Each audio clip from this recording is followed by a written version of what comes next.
Qué bueno volver a estar con ustedes. Para mí es una alegría estar presentando a este invitado. Es nuestro hermano, amado pastor y apóstol, Vinci Bajos. Él es de Brasil, él tiene un ministerio apostólico en varios países, ayuda mucho en la parte de restauración de misioneros, tienen presencia en varios países, ayudando y también enviando allí a misioneros, a personas que han cuidado, han capacitado y que las están cubriendo toda la iglesia allí de Brasil con el ministerio apostólico que tiene nuestro hermano Vinci. Él reside en la ciudad de Victoria, en Espíritu Santo. Allí ejerce el trabajo de pastoral y bueno, tiene una experiencia bastante amplia. Otro día podremos tener el tiempo para que él nos cuente ese testimonio que es bastante interesante. Pero bueno, hoy nos atañe a otros temas, entonces bienvenido mi amado Vinci por habernos aceptado esta invitación y de estar con nosotros. Y aquí desde Bogotá, Colombia, te enviamos de parte de toda la iglesia un saludo. Meu amigo Hector, bom demais falar com você, com a igreja na Colômbia. Esse momento que nós estamos vivendo tem nos aproximado, principalmente para entrarmos na casa um do outro, assim, de uma outra maneira. Quero abençoar a igreja da Colômbia, quero dizer que meu coração deseja muito estar com vocês, tocar, abraçar, beijar. Isso tudo é coisa que eu faço com muito prazer. Eu sei que algumas pessoas oraram e disseram: não, Vince, volta, volta rápido. Eu creio que Deus vai nos permitir voltar no tempo dele. E tenho certeza que isso é o desejo do meu coração. Um abraço gostoso a cada um de vocês, sobretudo aqueles que a gente pôde ter um contato mais íntimo é aqueles que eu quero conhecer também melhor. Obrigado pelo convite. Espero que Deus nos fale nesse tempo. Amén. Nos esperamos a você también aquí y tomamos esa palabra como un primer sim. El Amém. segundo sim, cuando você esté en la Colombia aquí conosco. ¿Va? Quero. Bueno, hermano, en esta situación y en esta primera parte que estamos teniendo de cuestionario, ¿te preocupa la situación actual de la iglesia? La iglesia está pasando por unos cambios fuertes, porque literalmente es como si el mundo haya dejado de girar. Dejó de girar, se detuvo, Dios detuvo el mundo. Con un bichito, con lo que sea, está el mundo detenido, tanto el secular como el eclesial. ¿Te preocupa la iglesia? Olha, a igreja é o ponto máximo da minha vida. Jesus e a igreja. Eu me preocupo bastante com ela, mas quero compartilhar do como a igreja hoje e principalmente nesse tempo, ela traz um peso para o meu coração e qual que é a minha ótica, minha visão, o panorama para mim desse tempo. Eu vou dizer da minha experiência. Eu estou vivendo como igreja há mais de 40 anos no ministério. Venho de um processo, de uma estrutura, de um sistema onde trabalhei por alguns anos e lá fiz muitas coisas. Deus operou através da minha vida e eu dou toda a glória para o Senhor, muitos milagres, salvou muita gente, chamou a atenção da cidade, do país, e coisas diversas aconteceram de salvação, de milagre, poder de Deus e umas tantas coisas que impressionaram os homens e alguns diziam assim, isso é uma revolução. Amém? Aquilo durou por mais ou menos 5 anos. Depois Deus tem nos levantado por 40 anos, quase 40 anos, num processo de ver o reino de Deus, né? A palavra, ela nos mostra que o reino de Deus é um mistério. Eu entendo que comecei a enxergar há quase 40 anos atrás. Então, qual que é a minha preocupação com a igreja? É que naquele tempo eu cria que Deus queria uma mudança profunda na igreja. E Deus mudou a igreja, pessoas que estavam em volta de mim. Claro que tiramos a placa, tiramos aquela situação toda da estrutura, meu paletó, minha gravata. Vivemos como igreja por quase 40 anos.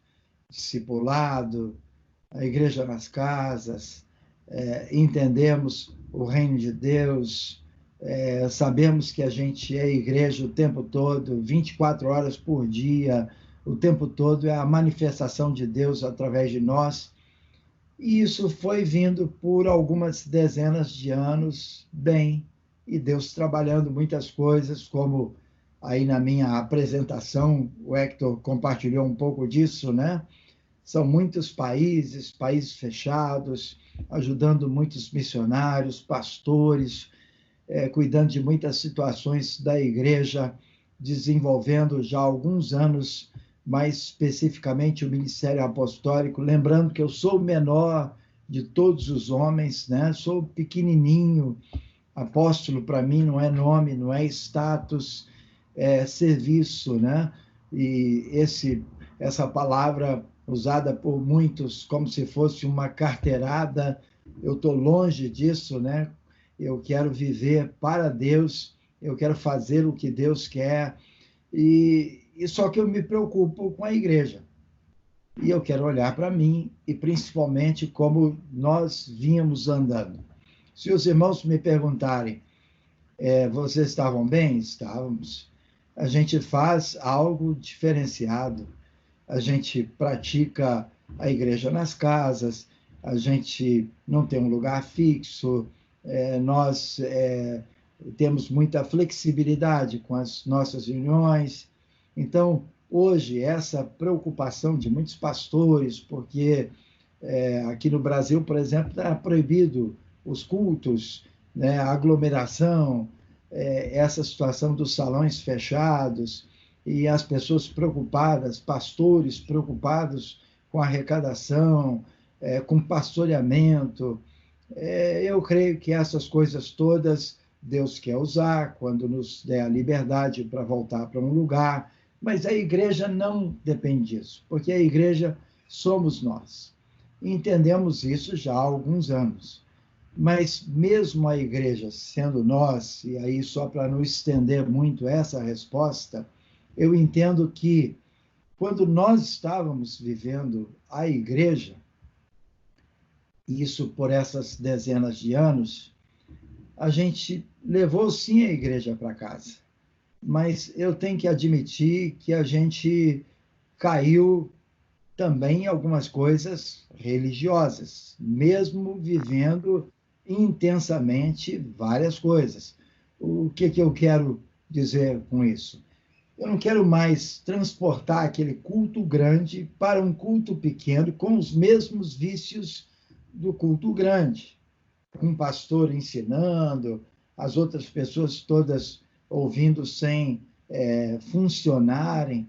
Então, a gente pode dizer do líder de grupo na casa também, da célula. Então, muitas coisas foram copiadas, mas nós estamos reproduzindo nas casas uma coisa que, quando nós paramos por causa do coronavírus, eu já vinha preocupado, porque essa expressão da igreja na casa, ela não é propriamente aquela expressão da igreja como eu entendo que Deus quer que a igreja se expresse.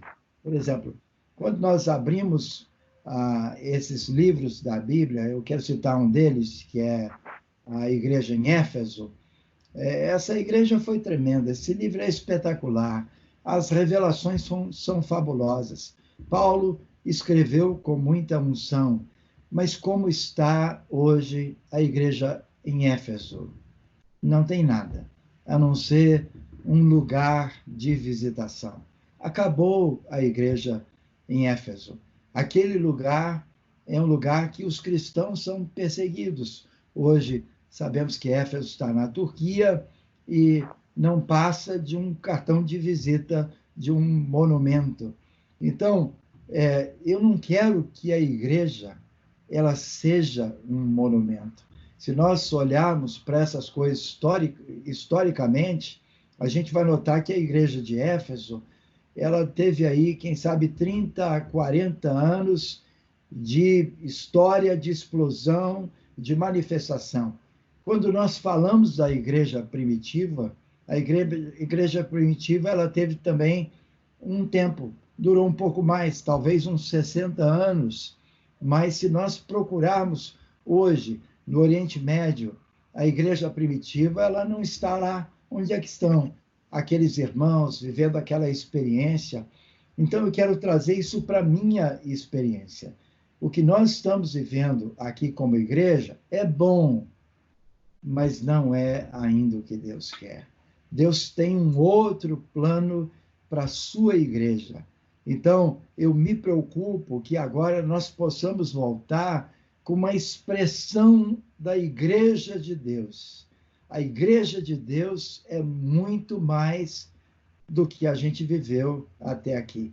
Eu me sinto renovado. Esse tempo que eu estou em casa, eu pude comparar um pouco a prisão de Paulo, quando Deus levou Paulo para a prisão para deixá-lo separado. Ele era um instrumento de Deus, um gigante em Deus, fazendo a obra de Deus, mas voltou para casa, voltou para ficar na prisão, então, meu caso é a casa, para ficar sozinho, orando, gastando tempo com Deus. As pessoas que ele tinha contato era só a guarda que era trocada, e a gente sabe que ele também foi usado por Deus lá na guarda pretoriana, né? Então, a gente sabe que o tempo todo Deus usou Paulo, mas foi um tempo de intimidade de Paulo com Deus. Então, esse tempo meu é um tempo de muita intimidade, para gastar tempo com a palavra, para escrever, para orar. Eu tenho aqui a minha toalhinha para chorar, para clamar ao Senhor. Deus está dando experiência, sinais. Então, a minha preocupação é com essa volta, para que seja uma volta diferente. O que nós fazíamos estava bom, mas nós queremos voltar fazendo o que Deus quer. Eu sei que tudo isso não é uma novidade, isso é velho, está na palavra, mas para mim é uma descoberta que eu quero insistir, ensinar, praticar. Eu quero gastar tempo, parar tudo para a gente viver a igreja na casa com intensidade. Não fique preocupado pensando assim, então não vai ter reunião grande? Vai ter reunião grande. Deus vai usar as reuniões grandes, porque Deus usava também essa reunião maior. Mas tudo começa na minha vida, na minha casa, aqueles que eu estou formando perto de mim. Então, essa é a minha maior preocupação, não no sentido de que a igreja está acabando porque a gente não pode reunir. Não. Deus vai nos levar a um outro tempo com Ele. Bueno, eso nos surgiría otra pregunta, porque en esto que está haciendo Dios, además del problema que ya comienzan a tener algunos líderes, pastores, los que pagan alquiler, un aluguer, eh, ellos comienzan a sufrir porque no hay ingresos, porque ¿qué hago con el salón? Pero digamos que ese tema lo dejamos ahí. Vendría otro problema y es que es el pensamiento de decir, al retornar la iglesia a casa, ya no va a ser un solo lugar, sino van a ser muchos lugares. La, el liderazgo de la iglesia, la lideranza, ellos podrían pensar que van a perder control, el control de que las cosas funcionen, el control de que las cosas se hagan de acuerdo a la visión de cada ministerio. Entonces, ¿qué podrías tú decirle con tu experiencia de lo que ya has vivido a estos pastores, a estos líderes, que no tengan problema con soltar a la iglesia? Porque yo soy de los que creo que el que cuida a la iglesia es el mismo Señor Jesús. Pero, por favor. A pergunta é muito própria. Eu posso voltar lá naquele início, ou então ao longo desses quase 40 anos, pastores me perguntam assim, mas então você não tem rol de membros? Você não tem controle? Como é que é o governo da igreja? Como é que são as finanças da igreja? Então, eu já respondi muitas vezes ao longo desses anos sobre essa questão da igreja e a preocupação das pessoas com esse desmonte da igreja, essa desconstrução da igreja. Aí a gente tem que entender o que é igreja. Primeiro, quero tranquilizar os pastores. Você não vai perder emprego. Primeiro que a gente não tem emprego, né? Nós somos vocacionados, nós somos chamados por Deus. Eu não estou vivendo essa experiência como profissional, eu vivo essa experiência para a glória de Deus há mais de 40 anos e sempre fui suprido pelo Senhor, os milagres sempre aconteceram. Se a gente falasse da área financeira, eu já vi dinheiro caindo do céu. Eu sei que alguém jogou, mas alguém usado por Deus jogou esse dinheiro para que eu fosse suprido. Então, não tem problema. E não tem problema de perder propriamente o seu chamamento, a sua vocação. Porque, de fato, igreja, à luz da palavra de Deus, são homens, somos nós. A gente percebe isso, né? Que Deus sempre quis edificar a sua igreja. Isso a partir de Gênesis, capítulo 1, versículo 26. Façamos o homem conforme a nossa imagem, segundo a nossa semelhança. Então, nós temos que parecer com Jesus. Então, de fato, quando a gente olha para essa palavra e que ele cria o homem, e depois a gente vai para Apocalipse, lá no final, nos 2 últimos capítulos de Apocalipse, que está falando sobre a Nova Jerusalém, e a noiva também ataviada, o que Deus construiu em todas essas palavras, a gente pode pegar todas essas folhas, tudo que Deus fala, Abraão, Noé, Abraão, Moisés, homem por homem, e a gente chega até Paulo no Novo Testamento, Deus está levantando a sua igreja, mas tem vários versículos que mostram que a igreja somos nós. De fato, essa questão do templo, essa questão da igreja como estrutura, um local, uma construção, a gente sabe que isso Deus nunca trabalhou. Está escrito em Atos 17, 24, que Deus não habita em templo feito por mãos humanas. Está escrito aqui em 1 Coríntios, no capítulo 3, né, que nós somos templo e morada do Espírito Santo. Então, de fato, Deus quer levantar homens. Onde estiverem 2 ou 3 reunidos no meu nome, ali eu estou. Está onde? Está dentro de nós. Então, o problema é um problema de visão. As pessoas querem, então, começar uma igreja. Aluga um salão, compra cadeiras, compra microfone, compra instrumento e etc. Não é assim que Deus edifica a sua igreja. Eu edificarei a minha igreja, e as portas do inferno não se levantarão contra ela. Mateus 16. Então, quando nós olhamos para a palavra, que ele quer edificar a sua igreja, ele está levantando homens.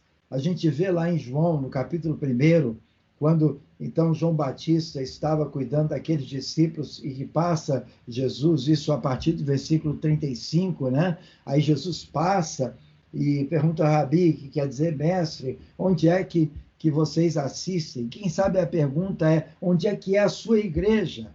Né? E que hora que é a reunião? O que Jesus faz no versículo 39, com aqueles seus primeiros discípulos? Ele pega os discípulos, leva para a sua casa. Então, onde ele estava morando. O próprio Paulo também, a gente vê que Paulo alugou uma casa, fez discípulos, trabalhou o tempo todo com esses discípulos, né? Tá isso no livro de Atos, né? No finalzinho do livro de Atos. Eu queria abrir aqui muitos textos para compartilhar, mas é importante a gente lembrar o seguinte: a gente precisa corrigir a nossa mente. Porque se eu corrijo a minha mente, a minha visão, o meu coração, eu não vou ter preocupação com isso, porque a igreja somos nós, começa conosco. Deus está levantando a minha vida. E aí, Jesus trabalhava em casa, Jesus saía para a rua, para as aldeias, para as cidades, trabalhava para proclamar o evangelho, voltava para casa, ensinava as lições dos discípulos. Então, esses discípulos de casa, eles vão nos conhecer. Então, Deus vai levantar esses homens a partir da nossa própria casa, e aí que vai entrar essa questão do governo de Deus. E aí eu quero citar o texto de Efésios, no capítulo 4, versículos 11 e o versículo 12, quando a palavra diz que ele concedeu uns para apóstolos, uns para apóstolos, no plural, outros para profetas, plural, outros para evangelistas, outros para pastores e mestres, tudo no plural. Então, Deus está levantando esses homens a partir das casas, vai levá-los para um lugar maior, vai levá-los para a rua, para fazer a obra de Deus, para expulsar demônio. Quantos encontros Deus teve com essa gente aí do dia a dia, aí fora, experiências, né? Então Deus levanta esses homens com vistas, versículo 12, ao aperfeiçoamento dos santos, para o desempenho do seu serviço, para a edificação do corpo de Cristo. Então, eu quero só para você ficar tranquilo, eu estou dizendo que não pode ter um lugar, não pode ter um lugar, amém por um lugar. Esse lugar vai fazer com que a gente possa reunir um número maior de pessoas. Esse lugar vai ter um teto, a gente não vai precisar ficar na chuva, apesar de que eu já fui na Colômbia e a gente fez umas coisas debaixo da árvore, sem problema. Amém? Deus quer trabalhar em todo lugar, na casa, quando não couber, no quintal, e podemos usar um estádio. Deus pode usar lugares grandes, e Ele pode nos dar um lugar nosso, né? Mas como é que nós vamos ter um lugar nosso? Porque, de repente, um homem foi ganho por Deus, e esse homem, ele tem condição financeira, a palavra vai falar lá em Romanos, sobre aqueles dons de serviço, né? Então, vai falar que se alguém tem o dom de contribuir, que ele possa contribuir liberadamente. Então, a palavra mostra que, por exemplo, se ele tem uma empresa de transporte, um galpão, a igreja vai reunir naquele galpão. Se ele tem uma empresa de eventos, né, os eventos funcionam sábado, domingo, mas tem a segunda-feira livre. Então, nós vamos ter tudo quando nós tivermos as pessoas. A gente tem que entender isso. O que Jesus quer são pessoas, não são coisas. Deus pode ter coisa. Ele é dono do ouro e da prata, ele é o Criador. Mas, de fato, nós temos que ter pessoas, edificar vidas. Nós temos que formar pessoas, nós temos que preparar, equipar. Esse último versículo 12 que nós lemos fala sobre a questão de equipar os santos para o desempenho do seu serviço, para a edificação do corpo. E sabe o que eu sonho com isso?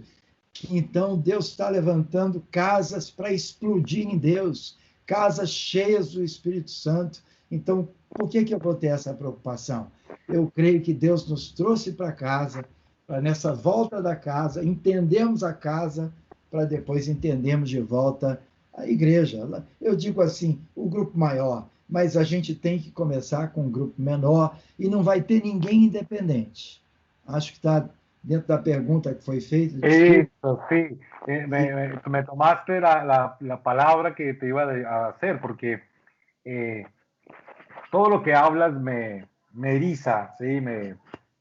Creo que los hermanos que nos están viendo en este momento también se energizan, ¿no? Yo creo que es el poder del Espíritu Santo para movernos. Creo que tu palabra es una palabra apostólica para mover la iglesia, ¿sí? Para que el hermano que está dirigiendo un grupo casero en un rincón de cualquier lugar del mundo se pueda sentir que está a la misma altura de cualquier otro hermano en otro lugar porque está respaldado por el mismo Espíritu y el mismo Espíritu de Cristo en la vida de nosotros. Entonces, ahí venía la otra pregunta de ese temor que hay en el mundo cristiano. Bueno, ya hablaste del templo, ya hablamos del control, de que Dios es el que gobierna la iglesia, pero ¿qué hacemos con esos hermanos o el temor que hay en el celo? Acuérdate que hay un celo del liderazgo, un celo por que otro no haga, ¿sí? De esos hermanos que les gusta caminar solitos, souciños, ¿está? De que de pronto se toman unos hermanitos que están cuidando y comenzó a hacer su templo, su iglesia, su grupo, y se rebelan. Y hay ese temor, porque desafortunadamente, y yo sé que tú conoces esas historias, en el mundo de iglesia general, desafortunadamente nos conocen los católicos, es porque nos fragmentamos, porque nos atomizamos, porque sale cuánta división de iglesia hay, ¿no? Cosa que en los católicos no pasa y ellos nos dan a nosotros una enseñanza de unidad. ¿Qué le podemos hablar a estos líderes y pastores de qué va a pasar con esos que les gusta caminar solitos? Olha, ontem eu recebi uma mensagem de um irmão e conheço a vida desse irmão e Deus nos usou muito para tirá-lo de situações terríveis, um empresário rico e que estava totalmente atormentado pelas coisas que vinham acontecendo na sua vida. E foi nesse momento que Deus salvou esse homem e que Deus salvou a família e Deus trabalhou. Eu tenho muitas histórias com esse homem e foi tremendo tudo que Deus fez. Mas agora, com situações de crise e precisando ordenar a vida de novo, ele muda para uma outra cidade. E, quer dizer, nesse outro tempo também, ele não morava aqui, não estava próximo de mim. Pedi a ele que num tempo ficasse mais próximos para que a gente pudesse ajudar, que outros irmãos pudessem ajudar, enfim, Deus usou. Mas quero chegar no ponto da pergunta. E ele, então, está em outra cidade e me mandou uma mensagem dizendo assim: estou vivendo a melhor fase da minha vida. Descobri Jesus. Agora estou falando diretamente com ele. O próprio Paulo disse que quando a gente tem esse entendimento, né? Paulo aos Coríntios fala que uns são de Apolo, de Cefas e outros são de Cristo.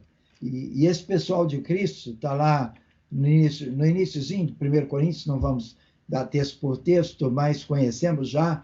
E então é difícil, porque essa gente que só Jesus manda é complicado, porque de fato a gente sabe, está escrito em Efésios 1, 21 e 22, que Cristo é o cabeça do seu corpo e ele o deu à igreja para encher todas as coisas. Então, quando eu recebi essa mensagem, eu disse: irmão, essa palavra aí que você está me dando é uma afronta às coisas que Deus está me falando muito fortemente, porque ninguém pode estar sozinho.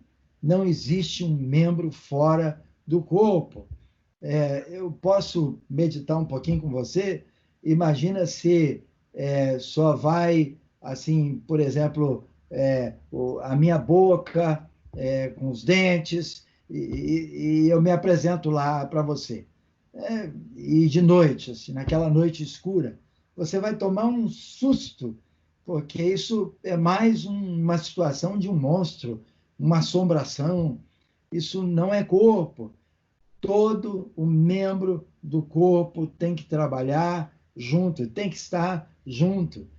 Se nós continuarmos a ler aqui a palavra de Efésios, no capítulo 4, versículos 15 e 16, a palavra diz assim: mas seguindo a verdade em amor, cresçamos em tudo naquele que é o cabeça, Cristo. Então, ele é o cabeça, nós somos o corpo, de quem todo corpo,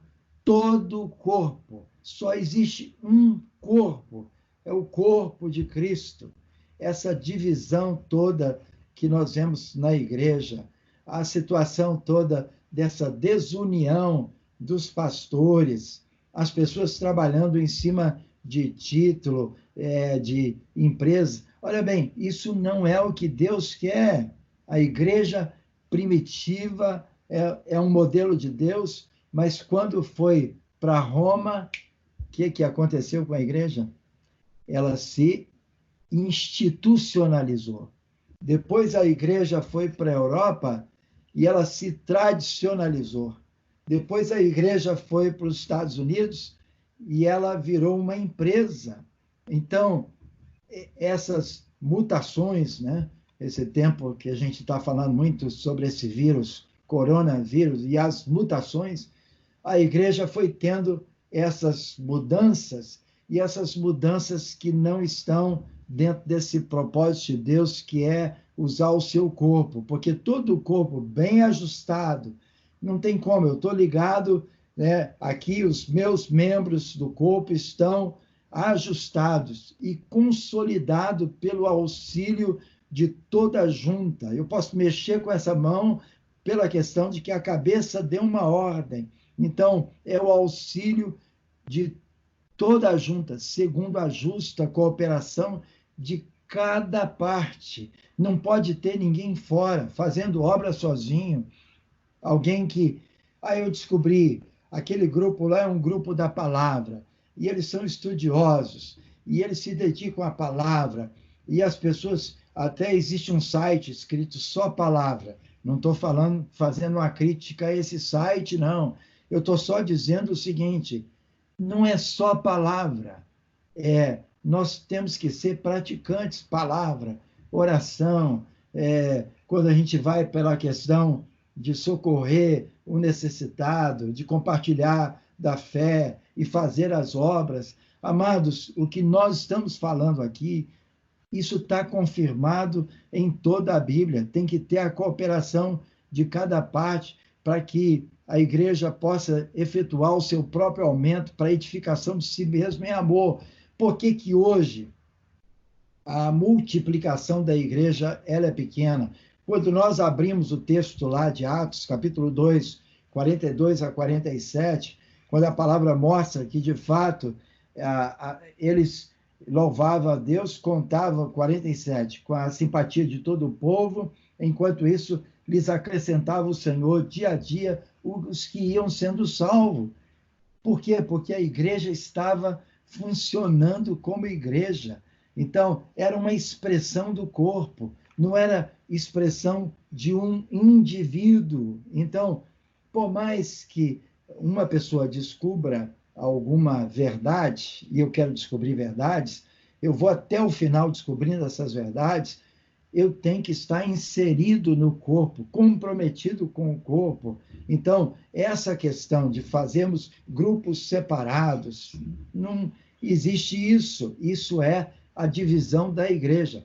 Pai, Filho e Espírito Santo trabalhavam juntos, a Trindade, e sempre trabalhavam juntos, né? E vários outros versículos falam sobre essa questão da unidade, né? No capítulo 4 mesmo de Efésios, está escrito aqui na palavra: rogo-vos, pois eu, o prisioneiro do Senhor, versículo 1, que andei de modo digno da vocação que foste chamados, com toda humildade, mansidão, com longanimidade, suportando-vos uns aos outros em amor, esforçando-vos diligentemente por preservar a unidade do Espírito no vínculo da paz. Então, tem que ter unidade, divisão nunca, nunca. Os que vivem comigo sabem que eu sou a favor da igreja, corpo.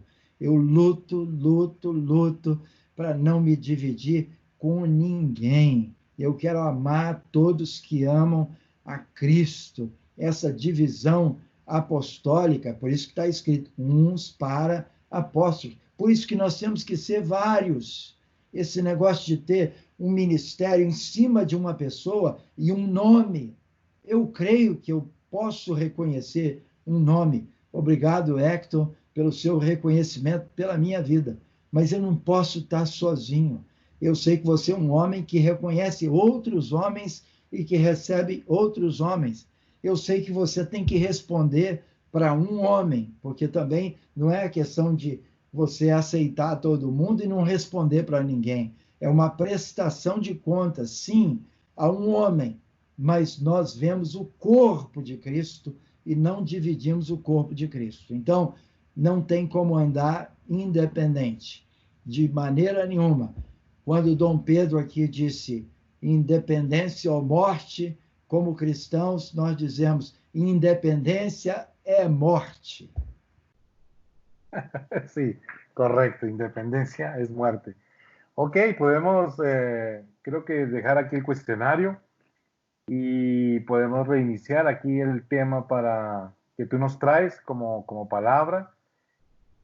Pero yo quiero como enlazar un poco el cuestionario con la palabra porque tiene que ver mucho y sé que te apasiona el tema de la unidad, pero ahora hablemos de la otra característica en el propósito eterno, ¿no? De la unidad como familia.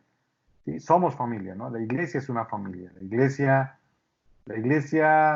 Háblanos de esa pasión que tú sientes y es la palabra que nos traes hoy a los hermanos que van a estar viendo este video pronto y en la posteridad de la familia, de ese concepto, de ese plan de Dios que no se creó ahorita, ¿no? El hombre está intentando dividir la familia, acabarla. Las diferencias ideológicas intentan dividir la familia de Dios. Y bueno, creo que el hombre intenta por todos los lados ir en contra de ese plano original, ¿no? Entonces, te dejo para que nos compartas, mi querido Vinci, esa pasión acerca de ese tema que el Señor te está hablando en este último tiempo. Sim, Hector, bom demais falar um pouquinho sobre isso, porque algumas coisas eu já coloquei aqui nas respostas que eu dei para você, mas eu quero ir para a igreja aí, né? Eu quero principalmente dizer de que o Pai nos fez uma promessa. Olha bem aqui em João, no capítulo 14, versículos 10, João 14, versículos 10 até o versículo 12. Não crês que eu estou no Pai e o Pai está em mim? Olha a unidade, a harmonia, a concordância. As palavras que eu vos digo, não as digo por mim mesmo, mas o Pai que permanece em mim faz as suas obras. Então, Deus está fazendo a obra com o Pai, é a obra do Espírito Santo, nesse mesmo capítulo que Jesus está falando, né? Que ele vai enviar o Consolador, que é o Espírito Santo, né? E que ele ensinará todas as coisas, vai nos fazer lembrar. E no versículo 11 diz, crede que eu estou no Pai, o Pai está em mim, crede ao menos por causa das mesmas obras. E aí diz aqui no 12, em verdade vos digo que aquele que crê em mim fará também as obras que eu faço, e outras maiores fará, porque eu vou para junto do Pai. Aí eu fiquei pensando, Deus, como igreja, a gente vê muita coisa acontecendo, louvado seja o Senhor. Eu sou intenso na minha vida, no meu ministério, choro com Deus, amo as pessoas, gasto minhas madrugadas. Alguns que me conhecem mais ficam pensando assim e dizem para mim, como que você tem pilha, tem condição física, emocional de lidar com essas coisas. Deus sabe que lido com muitas coisas extremamente fortes, né?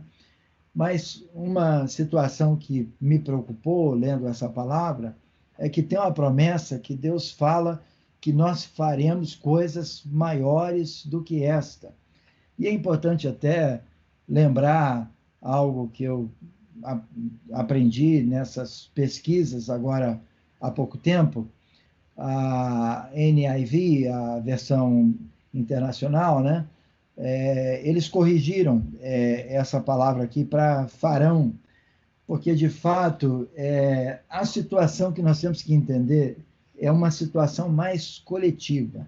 A gente tem trabalhado muito com o individual. Eu vou fazer, mas se nós fazemos, é muito maior do que eu faço. É tremendo a gente olhar a igreja crescendo, os irmãos crescendo, e cada um deles exercendo a sua função no corpo, os seus dons espirituais, dons de serviço, dons de ministério. E eu entendo que é isso que Paulo falou em Efésios 5:32, grande é esse mistério, mas eu me refiro a Cristo e à igreja. Então, qual que é esse mistério de Deus? É a igreja na terra, né? É sermos Cristo na terra, é sermos habitação de Deus. Então, eu quero colocar um outro texto aqui, porque eu entendo que ele é importante aqui para o nosso entendimento e para a nossa meditação. Efésios capítulo 3, versículos 3 até o versículo 5. Para mim, Paulo foi, depois de Jesus, esse homem fabuloso do Novo Testamento, que Deus deu essa revelação tremenda, fabulosa, e em muitos textos, né? O que vem à mente sobre Cristo em nós, nós para dentro de Cristo, e essa revelação que Paulo teve é grandiosa demais. Então, aqui a palavra diz assim: pois segundo uma revelação. O que nós estamos precisando para tudo isso que nós vivemos? Revelação. Para ter revelação, a gente vai ter que orar, orar, orar, porque Deus faz as coisas todas com oração.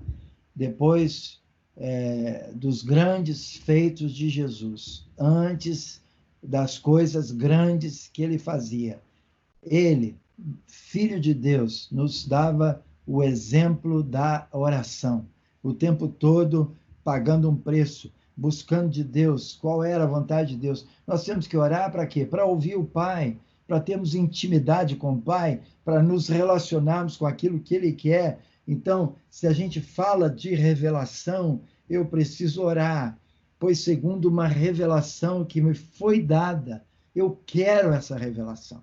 Eu falo isso assim e eu gostaria de levar para você esse impulso, essa violência que está no meu coração, porque é por revelação, para conhecer esse mistério. Não adianta falar com você, e desculpe a expressão, mas você ficar assim no racional. Essas coisas não são racionais, essas coisas são por revelação. É um mistério, é místico, é sobrenatural. Aí Paulo diz assim: conforme escrevi há pouco, resumidamente.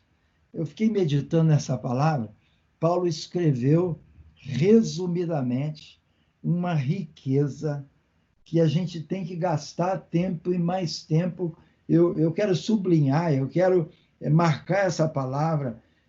Parece uma coisa de uma grandeza extrema, mas que foi compartilhada de uma forma resumida, pelo qual, quando lerdes, então tem que ler a palavra, tem que ler a palavra, tem que comer a palavra, tem que alimentar a palavra, tem que entrar nessa palavra, comer letrinha, eu costumo falar. Então, quando lerdes, podeis compreender o meu discernimento no ministério de Cristo, é a palavra de Deus. Então, para a gente entender o que é isso que está na cabeça, no coração, no espírito, na revelação que Deus deu a Paulo, o qual, em outras gerações, a palavra diz, não foi dado a conhecer os filhos dos homens. Isso não é para o homem natural. Deus está revelando isso para o homem espiritual. O homem natural não entende as coisas do homem espiritual, como agora foi revelado aos seus santos apóstolos. Por isso que é uma questão de governo, ministério apostólico, profético, está aqui na palavra, no Espírito.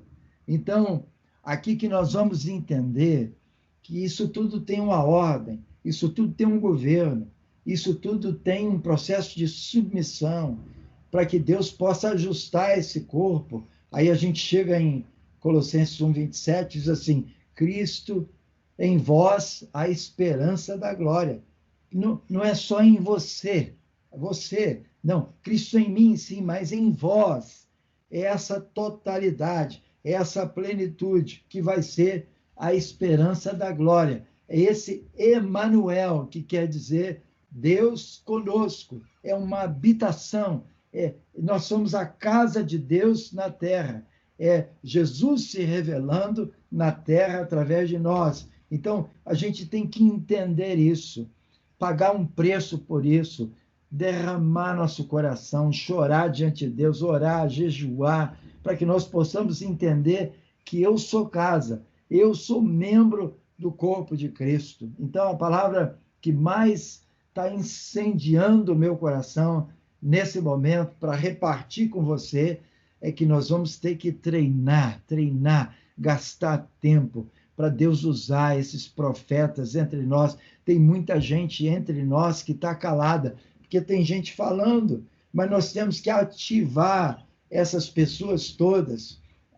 No princípio pode dar muita confusão, né? Paulo teve que ordenar um pouco lá a igreja em Coríntios, porque os irmãos estavam falando línguas, mas é até importante compartilhar também com os irmãos. Deus estava me falando sobre isso hoje, no capítulo 14 de Coríntios. Paulo não estava proibindo os homens de falar em línguas. Olha bem, está escrito, versículo 14, capítulo 1 Coríntios 14, 39 e 40. Portanto, meus irmãos, procurai com zelos o dom de profetizar e não proibais o falar em outras línguas. Tudo, porém, seja feito com decência e ordem. O que muitos de nós fizemos? Amados, eu creio que nós temos que falar em línguas, que falar em línguas é falar com Deus, gastar todos os dias um tempo com Deus falando em línguas. Não proibais o falar em línguas. Em muitas congregações não tem línguas estranhas, ou então não tem o exercício desse dom ou da interpretação de línguas, como a palavra fala no capítulo 12 de Coríntios, de 4 até 11. Imagina a igreja cheia dos dons, adornada, cheia do poder de Deus. A igreja, como fala a palavra em Romanos, cheia daqueles dons de serviço, no capítulo 12, versículos 4 até o versículo 6. Então, é muito tremendo, o 8, né? Capítulo 12, versículos 4 a 8 de Romanos. É muito tremendo nós vemos a igreja fluindo, a igreja, Deus usando cada membro do corpo. Então, o que nós queremos é de volta agora, e são minhas considerações finais, assim, para esse tempo, é que Deus levante essa igreja no poder do Espírito Santo. Cada membro do corpo cheio de Deus, com o coração em Cristo, uma igreja renovada, avivada, com pessoas confessando o pecado, se humilhando, se quebrantando. A igreja que Deus quer é essa. Nessa volta, nós temos que voltar para explodirmos em Deus e nas nossas cidades fazemos, de fato, algo revolucionário para a glória do nome de Jesus. Amén. Qué palabra tan edificante, Vinci. La verdad que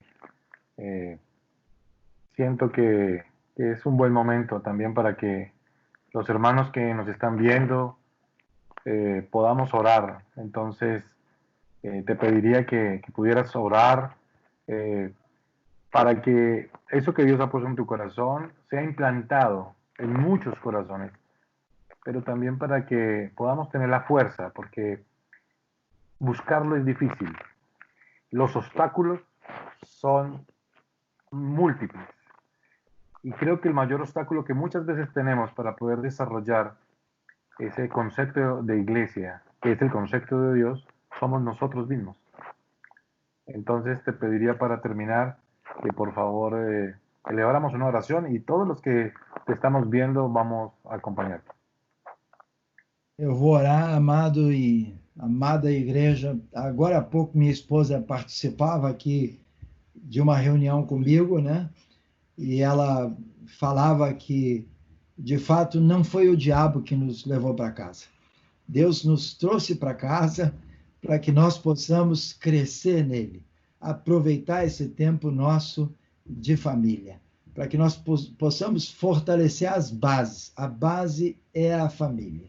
Tem que começar pela família. Há pouco ela trouxe aqui uma pipoca doce para que eu comesse e água. Então, nós estamos aqui em família. São 44 anos de casados que eu estou fazendo. Quero louvar a Deus por esse milagre, né? Já vou para 44 anos. Então, o Senhor é bom. Deus quer levantar essa família. É um testemunho para a glória do Senhor. Hoje, os filhos casados no Senhor, Deus trabalhando nos netinhos. Então, é uma família de filhos semelhantes a Jesus. Eu quero orar por você, pela igreja na Colômbia e todos os irmãos que estão nos ouvindo, para que a glória do Senhor se manifeste. Eu peço àqueles irmãos, se você está aí, junto com outras pessoas, ouvindo essa palavra, então pode dar a mão para ele, ou tocar no seu coração, e nós vamos pedir ao Senhor para trabalhar essa palavra. Paizinho, no nome de Jesus Cristo, nós te glorificamos por toda a palavra que tu nos deste. A Bíblia diz que a palavra não volta vazia, mas ela vai produzir aquilo que te apraz. Em nome de Jesus Cristo, eu quero te pedir, unge essa palavra. Aquelas pessoas todas que forem alcançadas com essa palavra, toca nessas pessoas, muda a nossa vida como igreja, transforma o nosso coração. Queremos experimentar aquela experiência que a igreja primitiva teve.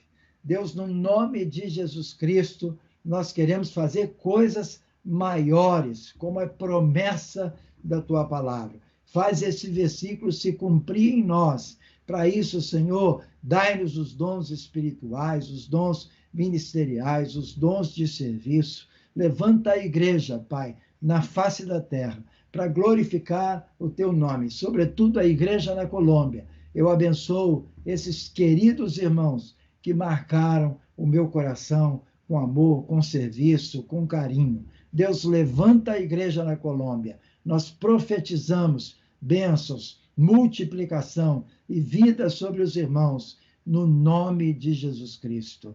Hector, me permite só uma palavra?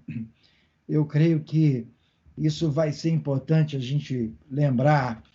De repente, o mundo virou de cabeça para baixo, por causa de um vírus, um bichinho invisível, que ninguém sabe como combater, como tratar.